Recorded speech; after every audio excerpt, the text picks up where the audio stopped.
Thank you for auditing the always positive new music review show hosted by a French professor who is busy creating his class, hip hop culture, and rap music. The first class is in about 3 weeks. I'm at the end of my break here, or in the middle of my Christmas break, my holiday break.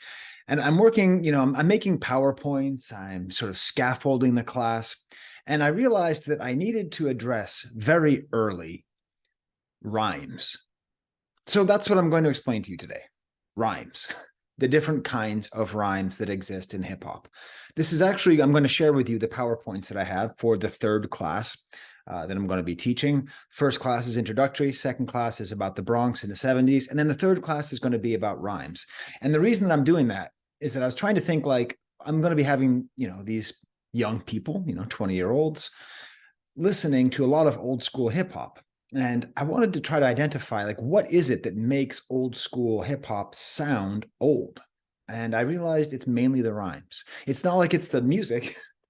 Hey, listen to this rap music. It has an 808 drum machine. I mean, it's actually not that far. But really, it is the rhymes. So that's why I'm starting very early on with a very complex lesson in rhymes that's actually connected to a general lesson on poetics. Now, this is my sixth video on this channel in this series, teaching a hip hop class. And each one of these is usually roughly based around a book. So, when you're teaching a class, I can't just say like, I like rap music. Let's talk about it, right? So I'm going to be talking about this book by Adam Bradley, the Book of Rhymes, the Poetics of Hip Hop. And I'm first of all going to tell you that I used to be against this book. I used to have a grudge against this book. I used to have a grudge against anybody who would call rap music poetry. Let me tell you why. It felt, or it felt, it felt to me, and still sometimes feels to me, like people compare rap music to poetry as a way of justifying rap music, as a way of saying like, well, this minor art is actually this major art. We can give it the respect that poetry gets. And it bothered me because I don't think that rap is poetry, and I don't think poetry is rap. Now, obviously, rap is poetry. Okay, so I'm not trying to say that it's not. What I'm trying to say is that I don't think that rap needs to be poetry in order to be taken seriously. I think it is its own art form. And too often, I feel like academic types like myself and like teachers I've had can't understand the specifics of what makes rap great. And so they just sort of try to jam it into some other box. So I was resistant, highly resistant to this book. And if you've been watching my channel, you know that like when rappers like Rap Ferreira, who is a good poet and a good rapper and a good poet who is a rapper, like I would be resistant to that. But this book does an amazingly good job of explaining the poetics of rap music, of rap lyrics.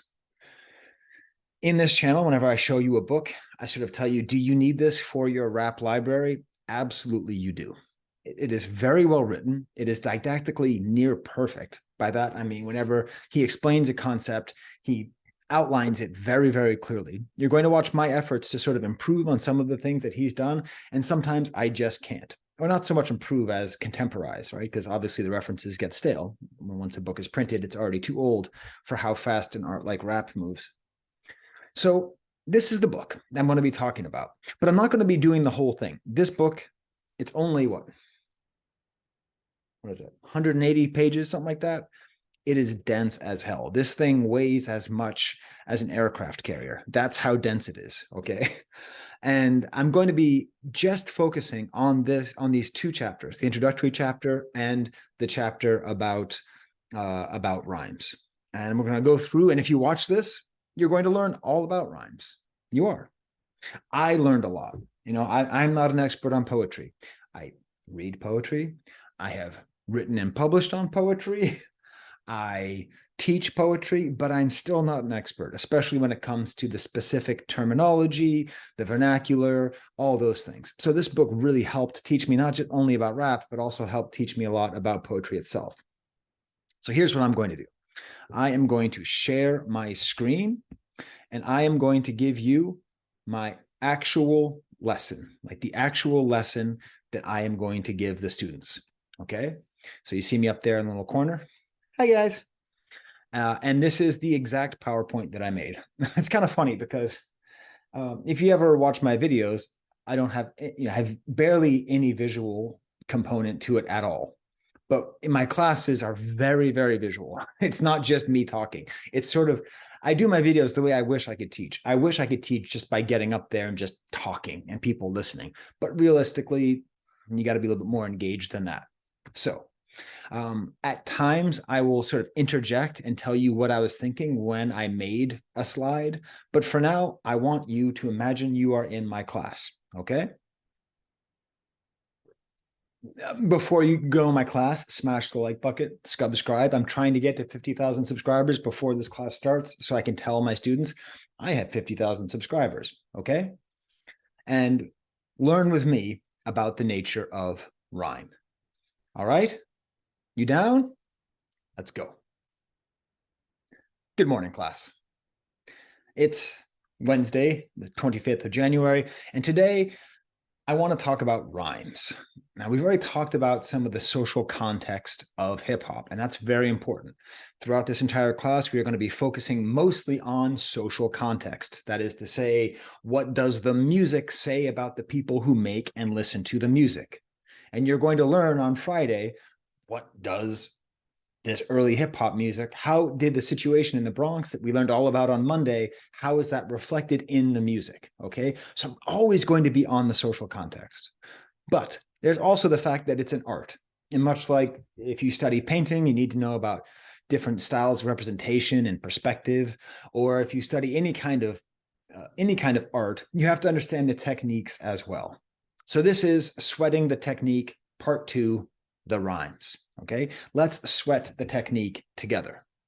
I'm going to start off by talking about the rhymes of someone who is mysteriously known as the master rapper. Then we're going to be talking about different kinds of rhymes.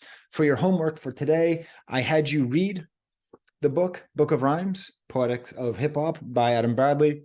I had you write out the definitions of all those different kinds of rhymes. So we're going to go over those again today. Make sure you know them. Go through a lot of examples, actually, and then you are going to work on diagramming your verses. Okay. Quick aside here. If you're watching this on YouTube, you don't get any music. Yesterday, I spent like an hour editing together a supercut of all the music that's going to be played here. So I just press one button. So every time that you see a rhyme on the screen, my students are going to hear those rhymes at the same time. You can go to my Patreon, patreon.com/Professor Sky. I'm going to put the file there. I'm not going to put it behind the paywall if you want to just listen along as you go. But if I put multiple copywritten songs on the same video, it gets banned and it's not being able to share anywhere. Okay, good. Now, part of what makes this book so interesting is the idea class that it talks about rap as being poetry. And there's a line that he quotes from a British poet there, Adrian Mitchell, which I think is really important. And we're going to return to the more poetic aspects of hip hop throughout this class, but this is the most important line. Most people ignore most poetry because most poetry ignores most people. That is why hip hop is such great poetry, because it is of and for the people. It does not have that distance. So let's work together to better understand poetry and rap at the same time. Now, the question that I often get, and the question which I used to ask myself, okay, to be clear, I was 4 years old.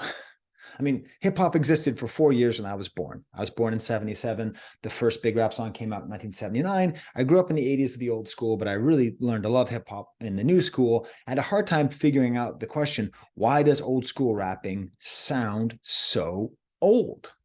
Okay, why is it? Why does it sound so unbelievably old? And I don't think it's necessarily the music. I think it really is a question of the sophistication of the rhymes. Okay, so I'm going to play you a song that we're going to listen to together someday called The Breaks. We're actually going to listen to it next Monday, not today. You can tell it's old because Curtis Blow is hanging out on top of the World Trade Center. This album is from 1980, I believe. And we're going to listen to these rhymes, and I'll go forward here. Brakes on a bus and brakes on a car. Brakes to make you a superstar. Brakes to win and brakes to lose. But these here brakes will rock your shoes. So this kind of rhyming, which hopefully you know, anyone in the class know? That's right. They are end rhymes, which means they come at the end of a line as opposed to in the middle. Okay. It's not brakes on a scar and brakes on a car. It's bus, car. That doesn't rhyme. They're all end rhymes. And they're all what's called perfect rhymes, which, as you remember, have the same vowel and consonant sounds.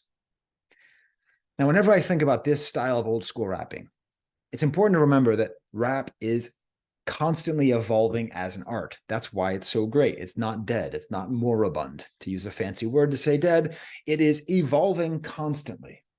And one of the most constantly evolving forces is this rhyme.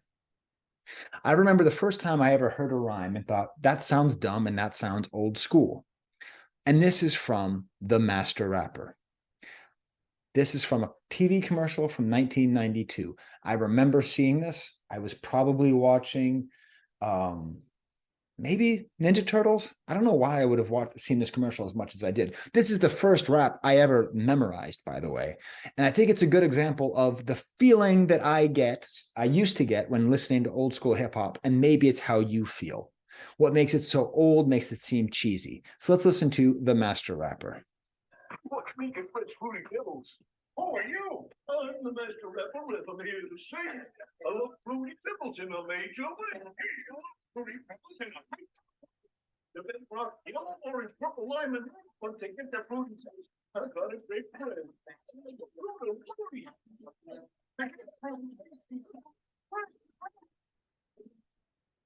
That's right. The most fruity pebble stereo. Part of this nutritious rapping. Now, listen, I'm not going to watch it again. Already by 1992, hip hop had moved well beyond this kind of rapping. Okay. But we see the exact same example, end rhymes and perfect rhymes. So we are going to go on a little exploration today. I'm going to take you through a whole series of different rhymes. I have already given you the task of picking up a good rhyme vocabulary. Okay. What kind of rhymes are there? I expect you to know slant, and I expect this for the midterm, final, all the exams, for your papers, for your presentations. I expect you to be able to talk about these things, okay? Slant rhymes, perfect rhymes, multi-syllabic rhymes, apocryphated rhymes. I have a hard time saying that. Apocryphated rhymes, rhyme groupings, mosaic rhyming, alliteration, consonants, assonance, overdetermined rhymes, intentionally forced transformative rhymes, internal rhymes, and external rhymes. Okay, we've already discussed some of them, but let's go through all of them. Okay, let's go all of them quite together. Now, you will sometimes see a star, and that is an indication that that is a form of rhyme, which if you are able to identify it correctly, I'll give you a star. I have this little sticker sheet, and I'll give you a star, and you can put it on your notebook. I don't know what I'm going to do with the stars. Maybe, I don't know, they'll be like candy someday. I can't tell, but I know one thing. Kids love getting little stickers. They do. It doesn't matter how old the kid is. When I was in grad school, I wish my teachers would give me stars. It's fun. So some of them are that sort of next level of difficulty, and that star will be the indicator of what is that next level. The most important thing to understand, especially when it pertains to rap music, and Adam Bradley discussed this in his book, a perfect rhyme does not mean it's a good rhyme, and a slant rhyme does not mean it's a bad rhyme. It's confusing because the word perfect implies good, perfect, but it doesn't necessarily mean it, okay? And often people will use slant rhymes as examples of why rap is bad, because if it's poetry, why are they using all these slant rhymes? I think we will see that it works quite well.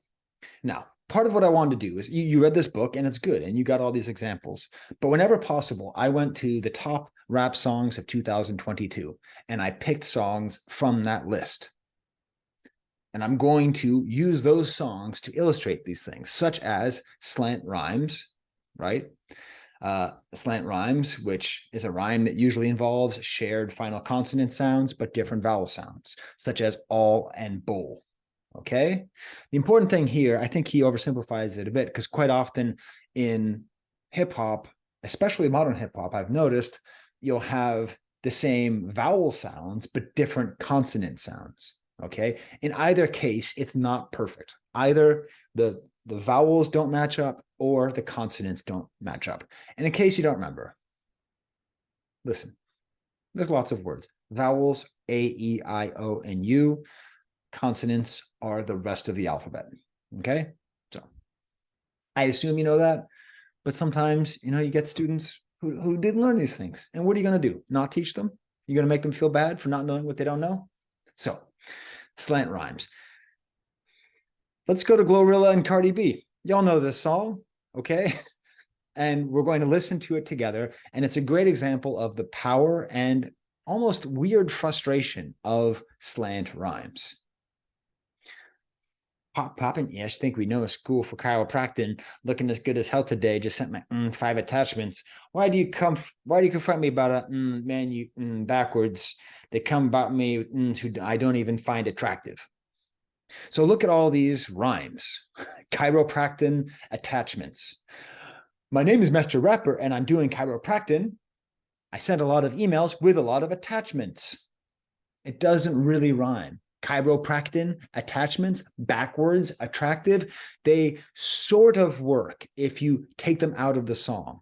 But this is the real strength of rap music, I think, is the fact that through delivery, through flow, through accent, through emphasis, these things all totally rhyme. And the Vox video that I had you watch, don't forget, you had to watch a Vox video as well, shows that with the different, in a way, rap is a superior poetry because you can use these different pronunciations so well. So if you had a uptight British person, this wouldn't work. Popping shit. You would think, well, I went to school for chiropractic. Looking good as hell today. Just sent my 5 attachments. Okay? And that's why slant does not equal bad. But it is important because it's quite a different sound, right? When we compare it to brakes on a bus, brakes on a car, brakes to make you a superstar, right? Those are quite different, all right? So that's from the song Tomorrow 2. That's Glorilla rapping there. Now, slant rhymes, we can also go to Drake. I'm going to bring in Drake whenever possible because everybody knows Drake. Drake is what we call ubiquitous, okay? Here's an example with the same vowel sound but different consonant sounds. He came in heels, but she left out her cozy shit. Hey, I'm living easy every 24 like Kobe did. Just so you know, I'm rapping so that, because you can't hear it. I'm just going to play this for my students. Shout out to the 6, RIP to the 8. Spread this shit is getting 8. I'm on 10 for the cake. Got a lot of love for 12, but I don't reciprocate. Okay? Shit and did don't actually rhyme. My name is Barney Rubble and I'm in the shit. I stole from Fred, and that's what I did. Okay, again, it's a slant rhyme because he makes it work. Same thing with 8, cake, and reciprocate. Okay, but the very next line on that song, Rich Flex, can you do something for me? The very next line on that song is a series of perfect rhymes. 51 divisions say patrolling when it's late. 21 my Eddie, so the knife is on the gate. All my dogs are eating off a baccarat plate. They see Drake and they underestimate. My name is Drake and I'm getting late. 21's my Eddie, it's on the gate. Okay, take it from a vet. That's a rookie ass mistake. Oh, that's a slant rhyme. We got a slant rhyme. What you doing there, Drake? Well, actually, if we take the whole verse together, we see that cake and mistake end up rhyming. It ends up being a perfect rhyme, but just way too late. I don't know if we should give him credit for that, but anyways, there's easy examples with this is by far the easiest, understanding a slant rhyme versus a perfect rhyme. Hopefully, when you study your own, because for homework, I assigned you to print out or to write out a rap verse. You're going to be annotating it. You're going to be saying what kind of rhymes are what. It's mostly going to be slant rhymes and perfect rhymes. Multi-syllabic rhymes. So, syllables. Again, I'm just going to explain all these terms for you like you don't know, because maybe you don't. All right. And again, when I went to college, Mr. Big Brain, Mr. Professor guy I'm right here, I didn't know the difference between a Catholic and a Protestant. I didn't know the difference between a communist and a Nazi. Okay. I didn't know. Was I ignorant? Yes. Ignorance means not knowing. It doesn't mean stupid. Okay. That's why I say on my cup, ignorance is profound, because you have to overcome ignorance. You can also tell I grew up in Reagan's 80s if I didn't know the difference between Nazis and communists. So a syllable is a part of a word. Every word has a certain number of syllables. The word cat is 1 syllable. The word doggy is 2. Doggy, cat. Okay, so multi-syllabic rhymes are a lot more complicated. Lil Wayne is quite good at delivering these. Here's off of the song God Did, which maybe you heard. I'm not going to be quoting Rick Ross from here, or am I going to be quoting Khaled? Before they overrate me, they gonna underestimate me. Funeral and wake me, bury me and excavate me. Okay, and excavate, underestimate, and excavate. Those are multiple syllable rhymes. Okay, that's a level of complexity which is a lot more interesting. I'm very curious with the verses that you have selected if there are multi-syllabic rhymes. Let's see. Then we get to apocopated rhymes. Oh man, if there ever was something that gets a star, it is this apocopated rhyme. Now, in this book, he gave an example, which I actually didn't find super clear, but he describes it as one where 1 syllable word rhymes with the stressed portion of a multisyllabic word. He gives dance and romancing. I give the example of chance answer. Okay. Do you hear how that works? Does chance rhyme with answer? No. But when it's apocopated, it means that part of that multisyllabic word rhymes with that 1 syllable word of chance. Okay. And this is neat. Why do I love teaching this class? Because probably my favorite verse of all time, is from Notorious B.I.G. Now, this is very important. This class is about social context. Okay. It's about the meaning of what is said. I don't like anything that Notorious B.I.G. says, basically ever. He's one of my favorite rappers of all time. I don't like his themes. I don't like that he raps about money. He raps about drugs. He raps a lot about like murdering children. You know, I don't want to be Biggie. I don't think he's some great guy, but he is an artist at the highest level because of how good he is at rhyming. And my favorite verse of his, again, I don't like what he's saying. He's like insulting a great soul singer, is from the song Long Kiss Goodnight. And through teaching this class, through reading this book, I was able to understand that what I love is the fact that this verse is so apocopated. Not too apocopated. Aside here, I just came up with that right now. Should I make a slide too apocopated? Not funny. Okay, so I make your mouth piece obese like Della Reese. When I release, you lose teeth like little C's. Please, blood floods your dungarees. And that's just the half of my war path. Laugh now, cry later. I rhyme greater than your average player hater. They see me on the street. They say, oh, he's not. Hey, I'm going to stop.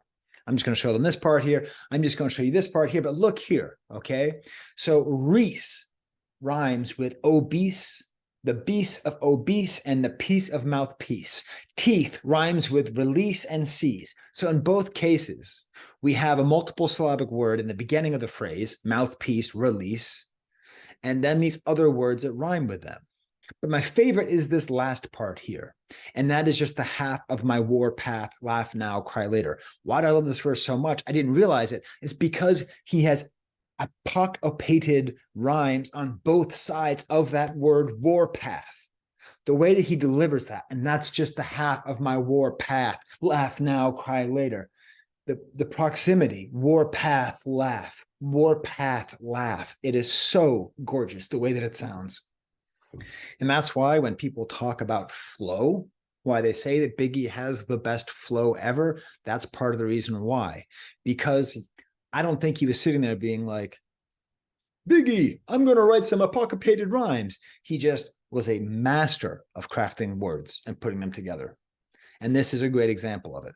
Also from the Vox documentary that you watched, also explained the way that he would chain together rhymes, or he would sort of continue on. He would start a rhyme in one part and then continue it in the next. And that's what he's doing here. Right after this, he's going to go on to laugh now, cry later, I rhyme greater. We're going to come back in a couple of weeks. We're going to come back to Notorious B.I.G. I'm going to bring you back to this song as just an example of why he is just absolutely the best. Then also, and I'm taking this directly from Bradley here, in response, they often employ rhyme techniques that cross limits of word pairs, fashion rhyme groupings made up of several words that relate to one another in rhyme. Again, how did we get from brakes on a bus and brakes on a car, brakes to make you a superstar? Okay, it's by developing these things, developing internal rhymes within a line, developing different kinds of rhymes, not just perfect rhymes, but here we have rhyme groupings. Saw me in the drop, 3 1/4 slaughter, electric tape around your daughter. Dude likes killing kids, whatever. So blending end rhyme and internal rhyme, he creates an oral sensation that emphasizes keywords in the lines, and those lines are quarter, slaughter, daughter. Okay. Murder, dirter. I found my own example of good rhyme groupings. It's the same verse again. Okay. Because this is all grouped together. Make your mouth peace, obese like Delarice. When I release, you lose teeth like little C's. Just constantly grouping together these rhymes and showing off his ability. Okay. Again, that's part of why he is just so great. What about alliteration? Now, this is easy. Everybody knows push and P. When I first learned what alliteration was, I learned it through comic book characters, Peter Parker, right? Reed Richards, a lot of the early Marvel characters, all Matt Murdock, they all have alliterative names, repetition of a word. But your generation, you have push and P, which is an entire song dedicated to whatever the hell P means. I know, I've watched we'll talk about it later. We're going to talk about gonna. Maybe you tell me what P means. You're younger than I am. I know what P used to mean. I know what Naughty by Nature said P means. How do I explain it? I'll take it frame by frame it. So whatever push and P is, the verse from Young Gunna in the song, which we'll listen to now. Okay, bought her a P, not a pill, a Porsche, push and P, 3-piece, pop, pouring, Porsches, skirt, push and P. Very simple. I imagine you'll see some alliteration in your verses. It is a very easy technique. And what's good about it is it creates rhythm. And we're not going to talk about rhythm. There's an entire chapter in this book about rhythm. We are going to touch on rhythm. The Vox video that I had you watch touches on rhythm, but rhythm is going to actually end up being the most important technical part of this class. How do rappers use the English language to create rhythm? It's fascinating. Okay. Young Thug. Now, we're going to talk about consonants and assonants, which are big words, but simple ideas. We're going back to the ideas of consonants and vowels, right? Consonants, it's right there from the French word consonne, which means consonant, okay? So consonants is when we have rhymes with consonants, okay? So that means with assonants, it's when we have a rhyme with vowels. Okay? That's what that means. Okay. You want to remember this? Vowels are ass. You can remember that. Just remember that in your head. Vowels. You'll be there taking the exam and you'll be like, oh, I have to circle an example of assonance. What is assonance again? Oh, vowels are ass. Okay. So consonants, this does not happen a lot. So this is going to get one of those stars if you can identify repeated consonant sounds. I had a hard time finding an example from the top 10 rap songs of 2022. So I went to Bradley and I took their example. We're going to listen to here from Lauryn Hill, the song Zealots, taken from Bradley. Rap rejects, my tape deck, ejects, projectile. Eject, ek, ek, ek, ek. Okay, that's not a vowel sound. Ek, ek, ek. Okay, vowel sounds are a, e, I, o, u, a, o. Okay, this is ek, ek, ek, ek. Like the aliens from Mars Attacks. Ek, ek, ek. Assonance. Well, I found an example from some website called smartrapper.com. Terrible title. And it's tricky because I like Eminem. I think Eminem's very good, but he is an example of a rapper who's very, very, very conscious about using complicated rhyme schemes and doing things with words. So I could easily have this entire class and just do nothing but Eminem rhymes, but I really don't want to do that. Just as a sort of side note, and this is going to be to YouTube, not to my class. I've looked at other rap syllabi and they've been good, but I've noticed a tendency, which is to really treat hip hop like it's better, like that like underground hip hop is better than mainstream hip hop. And I'm just not going to be doing that.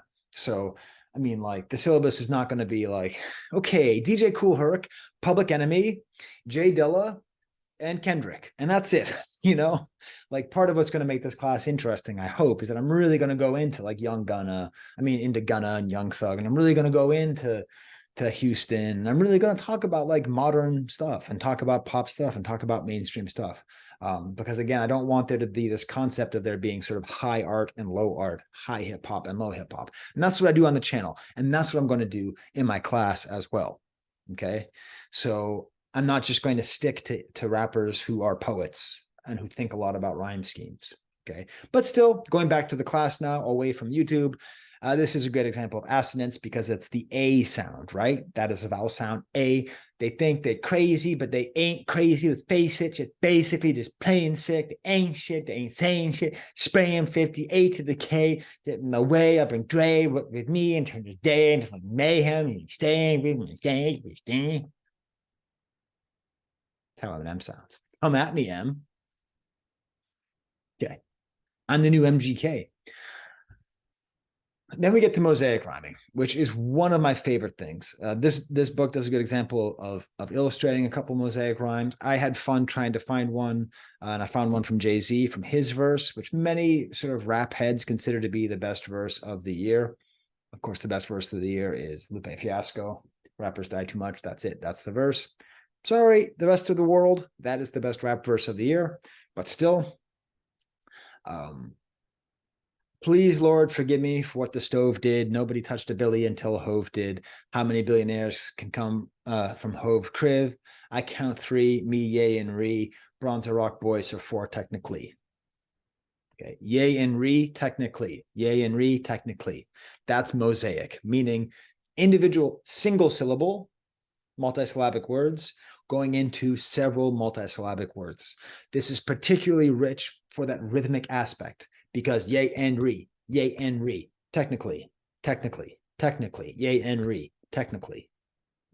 re, technically. Takes up the same, not quite the same amount of time. It creates syncopation in the way that it's said. And it's why I said that Biggie was the best, but actually Jay-Z is the best. Overdetermined rhymes. The poet chooses not out of conscious design, but out of desperate need or lackadaisical passivity. Dear Adam Bradley, I don't know if you're going to watch this video, but if you do, I don't even know what you look like. What do you look like? What do you look like, Adam Bradley? What do you look like? Isn't there a picture of you somewhere here in the back? There you are. I could kiss you. Wonderful, wonderful example of Lexus in Texas. I then went to rhymezone.com and found like 100 examples of people rhyming the word Lexus in Texas. Rick Ross, where's it at, Austin? Where's that? Texas. What's in front? Benz's. What else? Lexus. Again, Rick Ross. OZ's got me right. Lexus. Chevy at the crib. Get the weed shipped out from Texas. Again, Rick Ross. First I got me a Taurus, then I caught me a Lexus. Took it over to Florida. My Connect out of Texas. Trick Daddy, and then even Big Daddy Kane. Big Daddy Kane is used as an example of like the first rapper to really understand multisyllabic and mosaic rhymes, right? So even though he's like a great hero of the transition from old school brakes on a car, brakes on a bus, brakes on a car style rapping, he still was victim to things like bigger than the state of Texas, quick as Lamborghini, smooth as a Lexus. That's actually a good rhyme though. My style flex is bigger than the state of Texas. Great. Yeah, that's just better rhyme than the rest of it. Anyways. Then what I really appreciate is his description of intentionally forced rhymes. Now, he calls them transformative rhymes. We've already looked at slant, multisyllabic, and mosaic. Another category is intentionally forced rhymes, what I'll term transformative. They start with words that only partially rhyme or don't rhyme at all, alter the pronunciation to fashion perfect rhymes. I've talked a lot about this on my channel. I'm fascinated by this technique, by different artists who have done it. A lot of different artists have done this, and I think it's very playful and interesting. And that's why I like it, because it really shows how much rappers are evolving to the point where it doesn't even matter if it doesn't rhyme, they will make it rhyme. My favorite example comes again from, where is he? Lil Wayne. Wait, you're down there, aren't you? What's up, Lil Wayne? This is from the song Barry Bonds off Kanye West Graduation. I'm all about my Franklins, Lincolns, and Reagans. Whenever they make them, I shall have them. Oops, I meant have them. I'm so crazy. But if you play crazy, you'll be sleeping with the daisies. I'm such a havoc. Oops, I mean havoc. And my drink's still pinker than the Easter rabbit. Now, first of all, we have all these great internal rhymes. Make them, have them. Okay, that's an internal rhyme because it's inside one line of the song. Okay. But then what he does that daisy chaining thing that Biggie did as well. So he mispronounces have them to have them. So it rhymes with Reagan because that denomination does not exist. Whenever they make them, I shall have them. Oops, I meant have them. I'm so crazy. But if you play crazy, you say one of the daisy. I'm such a havoc. Oops, I mean havoc. So now he mispronounces the word havoc so that it rhymes with the mispronunciation of the word have them. And he then has the word havoc, which rhymes through his pronunciation, through this very, very, very slanted way of pronouncing have them, havoc, have them, havoc, have. Okay. So that rhymes with havoc, have them, havoc, have them, havoc. Creating all these little connections, these little crisscrossing connections. My drink's still pinker than the Easter rabbit. Phenolphthalein addiction is no joke. That's off the song Barry Bonds. Now, all the way throughout this, I've talked about internal versus external rhymes. My name is Master Rapper, and I'm here to say I love Fruity Pebbles in a major way. That's at the end of a phrase. Okay, that's by the Master Rapper, aka Barney Rubble. I don't know if my students know anything about the Flintstones, if they even know what Fruity Pebbles are. Fruity Pebbles, by the way, if you don't know, are just disgusting. Just gross. I like Cocoa Pebbles, but Fruity Pebbles. My name is Professor Sky, and I'm here to say I don't love Fruity Pebbles in any way. And then internal rhyme, good example from J. Cole, from his album from a couple of years ago. Vivid memories, start to squeeze, we ducking down, so many shells left on the ground, make it Easter Bunny proud. Memories and squeeze is an internal rhyme, and then the end rhymes are down and proud, and then ground is cool because it is both an end rhyme and it it rhymes with the end rhyme before and the end rhyme coming up next. So it's an internal rhyme that rhymes with both of the end rhymes. Really good. Another great tactical rapper. My favorite part of this entire book that I've read so far is how he breaks down the first two lines of the song California Love by Tupac. Out on bail, fresh out of jail, California dreaming. As soon as I step on the scene, I'm hearing hoochie screaming. Now, I can just, again, that's like maybe the second rap verse I ever memorized because it's so memorable. But what I love here is how Adam Bradley breaks it down into very simple, easy to understand definitions through rhymes and an internal assonance, alliteration to create tension and energy. The first line includes 3 rhyme elements: monosyllabic internal rhyme, bail and jail, and the first part of a multisyllabic rhyme, dreamin', which he rhymes with screamin'. Along with this, in the second line, he includes alliteration with the S and H. As soon as I stepped on the scene, I'm hearing hoochies screaming. Almost every word is somehow internally connected with some other word in the lines. Hip-hop fans often talk about an MC sounding hungry, the necessity with which they are driven to express themselves. These might be the hungriest 2 lines in rap history. This is for YouTube. I'm not going to say this in my class. Hey, but Adam Bradley, dude, that last bit doesn't fit. Like, if I were your editor, I'd be like, this is great. This is very true that this, like right now, I love this. Like, what is the hungriest line in rap history? And this might be it. But that's not the point of the rhyme thing. The rhyme thing doesn't actually connect to that, or you didn't connect it efficiently. It seemed like you just wanted to say this one thing, and so you said it. I don't blame you. I do it all the time. That's why I have a YouTube channel, so I can go on these weird little tangents, you know? But how hungry these lines sound doesn't have to do with the rhymes. But I'm not going to say that to my class. Okay.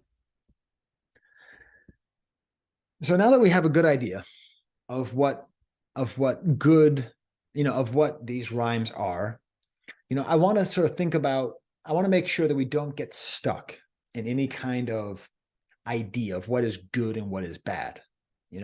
Like if I ask you a question, can you have a good verse with 2 lines that end with the same word? I'll let you discuss amongst yourselves. So here's an example of someone doing something like a rap where they rhyme the same word at the end of the phrase.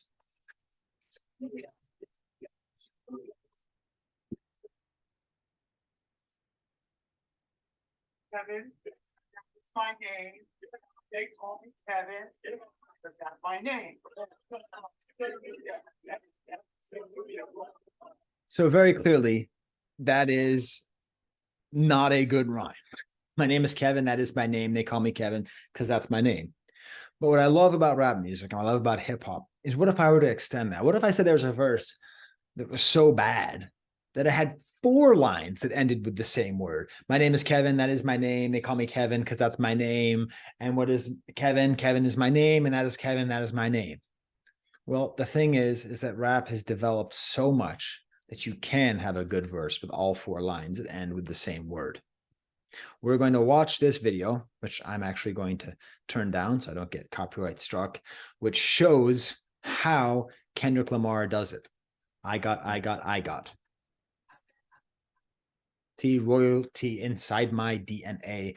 Cocaine, quarter piece, got war and peace inside my DNA. I got power, poison, pain, and joy inside my DNA. I got hustle, though, ambition, flow inside my DNA. Okay? How did he do that? How did he do that? How did he take how did he take DNA and say those over and over again? Well, this is what we're talking about, the complexity. Why does Kendrick Lamar win Pulitzer Prizes or whatever? Why is he considered to be the greatest of the new generation? It's because of lines like this. Look at these multi-syllabic rhymes: loyalty, royalty, loy, roy, al, t, loyalty, got royalty inside my DNA. The D goes with T and T. And then the A, well, the A's, where's the A come from? Cocaine. Okay, cocaine. We're actually having almost like a little bit of apocopation there with the ain, quarter piece, war and peace inside my DNA. So the first and third syllable of quarter piece rhyme with war and peace, but he's daisy chaining them so that the in and the end from the first line are continuing on the second line, and peace inside my DNA. And they're going to keep going in the third line with sun and in and then ambition inside DNA. So that's why he's breaking up there. DNA, I got power. The is connecting to the quarter, and the past one, poison and pain. Hey, alliteration, power, poison, pain, and joy inside my DNA. He's rhyming poison and joy, joy in poison, joy in poison. Do you understand those things are opposite? Joy and poison don't go together. He is actually describing the conflicting things he has inside of himself as a symbol of excellence, of growing up in a terrible situation, suffering from systematic oppression, the highs and lows of his culture, poison, pain inside, joy in poison, inside my DNA, and the flow. I got hustle, though, ambition, flow inside my DNA. Though, flow, loyal, roy, all kind of going in there. Bishan, in, in. Okay, just going with the in rhymes, in, and, in, sun, and, in, shun, in. Okay, keeps it all going there. So yeah, it all ends with one word, DNA. But that's how you sound not like Kevin Malone. Now it's up to you, with a partner or by yourself if you prefer. If you want to go solo dolo, identify the different kinds of rhymes in the passage that you wrote out for today's homework. Identify if there's internal or external lines. Do the rhymes, break the line. Monsieur Payne, what does break the line mean? Don't forget, I had you watch this as well.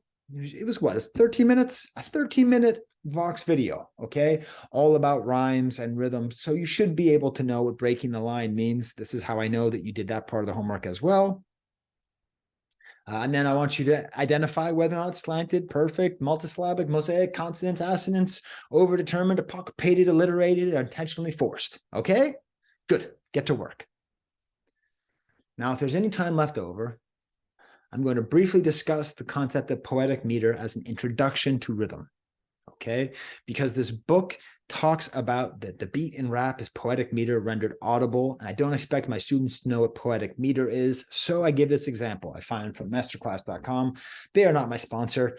Don't do masterclass. It's a waste of money. Don't get a title. It's a waste of money. Don't do a VPN. It's a waste of money. Don't play Raid Shadow Legends. It's a waste of time. All the crap that everyone advertises on YouTube is just a waste of time and money. So that's my sponsorship. Don't do any of it. Maybe I'll get sponsored someday, but I doubt it. Established titles. You can officially call yourself the Lord. Anyone who watches this video gets 1/100 trillionth of my personal property. And you can call yourself the Lord of Skyland. Okay? Put it in the comments. I am a Lord of Skyland or a Lady of Skyland. Anyways, a break in so meter in poetry, the number of syllables, and a pattern of emphasis. So I'm going to give this as an example, the most famous example.